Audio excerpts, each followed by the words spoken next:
This is Mike Roth. Welcome to the Open Forum in the Villages podcast.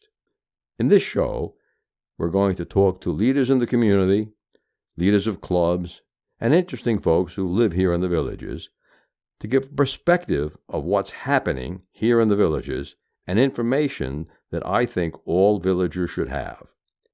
We hope to add a new episode every Friday morning at 9 o'clock. Thank you, Leigh, for coming back to talk to us a little bit more about your book, Rockstar. How long did it take you actually to write the book? I would say it took me about a year. I think, there are authors who can churn out a book in 3 months. I am not that author. Very deliberate about my writing. I want everything to be perfect, like an artist wants their picture to be perfect, so I rewrite a lot. And I would say each book takes me about a year. One of the things I wanted to share about life on the road, and, the stuff in my book is very accurate. Most people think that the road is glamorous, life on the road, rock star. But to be honest, most bands play in arenas or stadiums, so their dressing rooms end up being like the sports players' locker rooms or physical therapy rooms. I have seen more than my share of jock straps over the years, okay? And fans might not realize that life on the road can be really grueling. I mean, you're moving from city to city, you're packing, you're unpacking, and to tell you the truth, it can sometimes be mind-numbingly boring. There's a lot of time in between those shows, and there's only so many times you can go and see the Statue of Liberty if you're in New York, for instance. But the moment that the band steps on stage, it really is all worth it. In my book, Rockstar, the lead singer Sebastian describes that concert as like a beautiful symbiosis between the band and its fans. And I actually was on stage in Australia during a Jethro Tull concert back in the day when they needed some extras on stage to do a little skit before the show started. And looking out into the audience of like 65,000 screaming fans is a real rush. But I understand living on the road can be extremely difficult. I had a couple of years in my business career where if you asked me where I lived, I would say back of a 727. Oh boy. I would do three or four cities in a day, 4 or 5 days a week. Wow, that's a lot of traveling. Yeah. There was a point I had a home on Long Island, a apartment in Washington, D.C., McLean area, McLean, Virginia, and a place out in L.A. One of the, we also lived in California for about 13 years, and I have a couple of really funny stories about California. Tell us a funny story about California. All right, since you like jokes. This is not a joke, but this is a funny story. 1 week in the California lottery was like $80 million, $85 million. And that was back in the day before they were like $700 million like That's they are now these days. Right. $1 billion. Crazy. But anyway, it was I'm going to buy a few tickets. I'm thinking about it myself. But you don't have the ball, but I've already got the Oh, you got the winner? I got the winner. Okay, all right then. You saved me some money then. Well, anyway, the California lottery was $85 million. We were living in Malibu, so I went to my local drugstore, which in Malibu is called Save On Drugs. And, only in Malibu can nobody care that the lottery is $85 million. They're all rich enough already. So I go up to the counter. There's nobody there. I hand the guy my $5. I ask for quick picks. And as the machine is printing out my ticket, I become aware that there's somebody standing behind me in line. And I'm thinking, well, thank God there's at least one other normal person in Malibu. So the machine spits out the ticket. The guy hands me my ticket. And I turn around to say, thank God there's at least one other normal person in Malibu. And it's standing behind me is Martin Sheen, the actor. And this was when he was in West Wing, when he was like hugely popular. So what came out of my mouth was, you can't be here to buy a lottery ticket. To which he said, hell yeah, it's going to be $100 million by Saturday. So I said to him, well, good luck to you. And he said, good luck to you. But neither one of us won. No one won. That's the story. Another very funny story about California is when we moved there from New York City. One of our new neighbors gave us the 3 rules of earthquake survival. And number 1 was never, most people might not know this unless you live in California or have lived in California. Never hang a picture on the wall above your bed, because during an earthquake, the picture might fall and kill you, decapitate you, whatever. Rule number 2. Very ugly. Yes, very ugly. Rule number 2, always tuck a pair of sneakers underneath the side of your bed. So if during an earthquake, your bedroom windows smash, you can at least get out of the house without cutting your feet. And number 3, never ever sleep in the nude in case you have to run out of the house during an earthquake. So I have to say that in the 13 years we were in Malibu, we only had very minor earthquakes. Mm-hmm. I was in San Pedro, and I considerably learned to hate earthquakes. At least here in Florida, when we have hurricanes, we have warning, right? Yeah, you got a couple of days of warning. Right. You never have an earthquake I warning. remember one morning waking up and decided to brush my teeth with my electric toothbrush.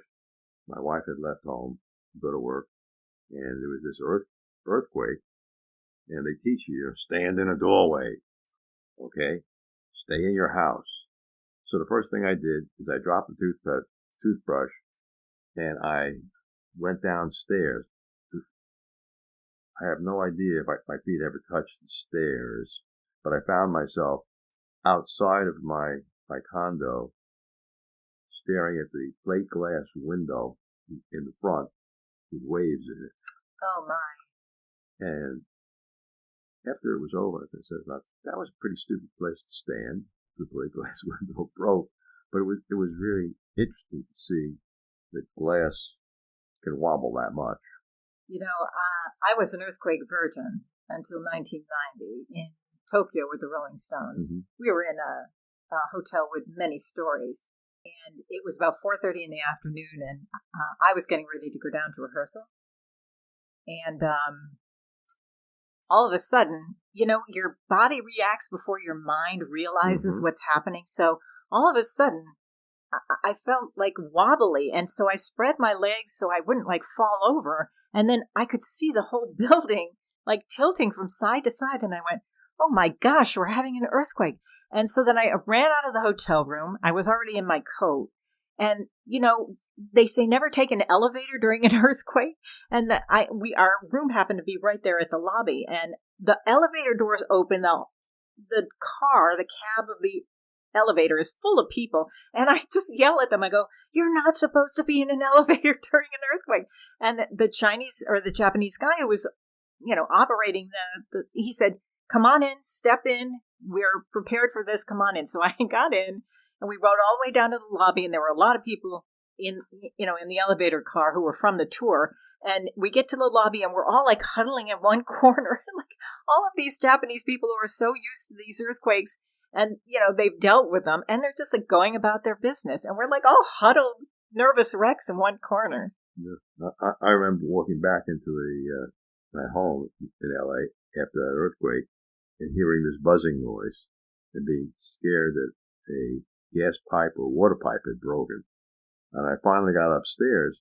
I found the toothbrush I was using on my master bedroom floor. I had no idea how it got there. But earthquakes could do that to you. So when my wife's job got moved to Cincinnati, I said, sure, I'll go to Cincinnati for 2 years. Stay 25. Wow. But do you have anything else you want to add about your writing? I just could read a little blurb from the book if you... Before you do that, yes. I wanted to ask you a question. Sure, absolutely. As a writer, you finished the novel. Yes. Okay, how many people do you show your work to?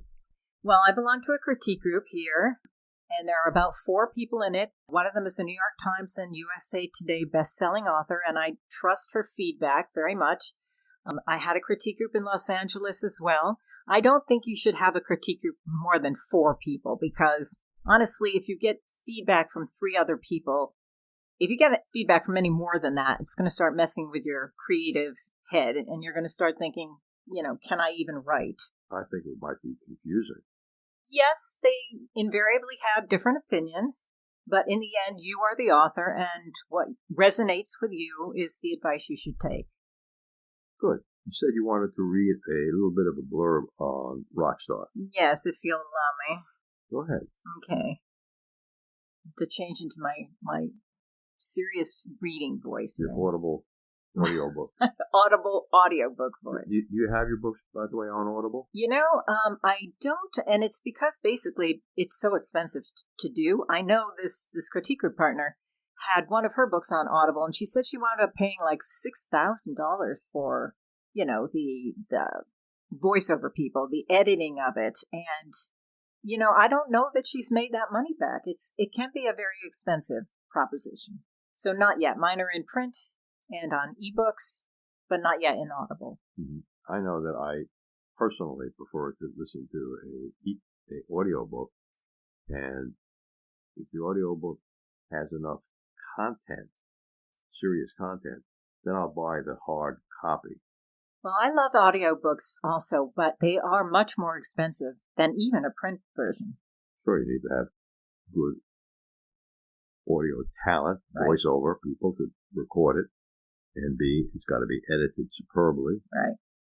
And it's got to flow. Right. But it does make a great thing to do when you're stuck on a plane or an airport for 2 hours and you got nothing to do. It's easy to carry around because it's in your phone. I have a confession to make.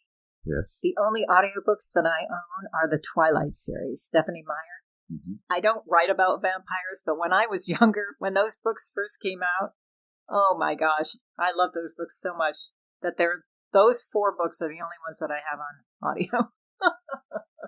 That's okay. Let's hear some of the story from Rockstar. Sebastian Rowe lived for nights like this one. The roar of the audience echoing in his ears, the wail of Nick's guitar making his body vibrate, the pounding of Trevor's drums pulsing like a living heartbeat. In concert, Sebastian gave every ounce of energy to his fans. They loved him for it, and he fed off that love. Hell, he mainlined it. It was a beautiful symbiosis.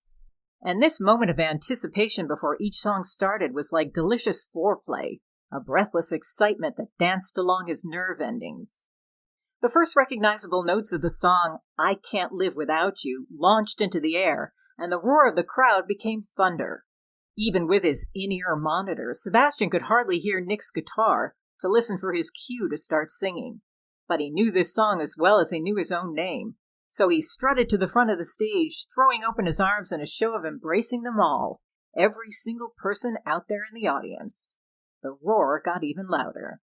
The sands of time run through my hands, my dreams and hopes and all my plans, he sang, his voice intentionally cracking to convey the sad emotion of the song. I Can't Live Without You. It was his biggest hit, but more than any of his songs, Sebastian's favorite music was the sound of the crowd's deafening approval. He wasn't disappointed now. He smiled widely and then felt an odd sting in the vicinity of his left shoulder. Weird. It pushed him back on the stage a few steps, as if a ghost had just shoved him. He looked around, but clearly nobody else was on stage except him and the band. The sting became a burn, but he ignored it. Had he pulled a muscle? No time to deal with it now. He took a breath, readying for the next verse, but was distracted by an odd warmth now spreading across his chest. He looked down and tried to make sense of what he was seeing, a stain on his shirt where he'd felt that stinging burn. As he watched, the stain got larger. It was a dark shade of red. It was blood. His blood. His head started to spin and he sank to his knees. The wail of Nick's guitar stopped. The pounding of Trevor's drums stopped. Everything went eerily quiet in a venue built for sound. Sebastian was aware of the heat of the spotlight still trained directly on him, and as his vision started to fade, his last thought was that he'd lived his life on a stage, and tonight he was going to die on one. Well, that was great. Thank you. This book is fiction. I've never personally known a rock singer who was shot on stage, but as I mentioned, all of the information about touring and rehearsing is what actually happens. And there are bits in the book that actually happened to me. So if you'd like a backstage peek at the crazy, glamorous Rockstar world, I hope you'll pick up a copy of Rockstar. Good. Thank you. Thank you, Leigh. Remember, our next episode will air live next Friday at 9 a.m., or should I say pre-recorded, but that's when it'll be released on our regular subscriptions. Bonus subscribers can get early access to episodes. Should you want to become a sponsor of the show, contact me at mikeroth@rothvoice.com. If you know someone that you think should be on the show, send me an email at mike@rothvoice.com. I want to thank everyone for listening to the show. The content of the show is copyright by Roth Voice 2022, all rights reserved.